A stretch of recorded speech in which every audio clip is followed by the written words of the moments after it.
पाके बगिया कोयला बोले, सुगाना अकेले बोले। पापा के बगिया कोयला बोले, सुगाना अकेले बोले। आई गईले सामी के पहाड़ुआ, तो पापा से दहेज मांगे। आई गईले सामी के पहाड़ुआ, तो पापा से दहेज मांगे।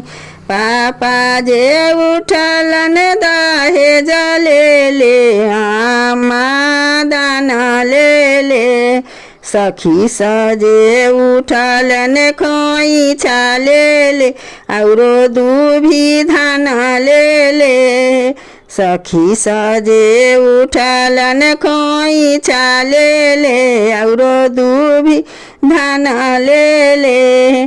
पापा से मिलबो चरण छुई, मम्मी से गर्दन धरी। सखी से मिलबो चलन के बेरिया, अब सखी दूर भैली। सखी से मिलबो चल के बेरिया, अब सखी दूर भैले। पापा के बगिया कोयला बोले, सुगाना अकेले बोले। पापा के बगिया कोयला बोले, सुगाना अकेले बोले। आई गईले सामी के पहाड़ुआ, तो पापा से दहेज मांगे।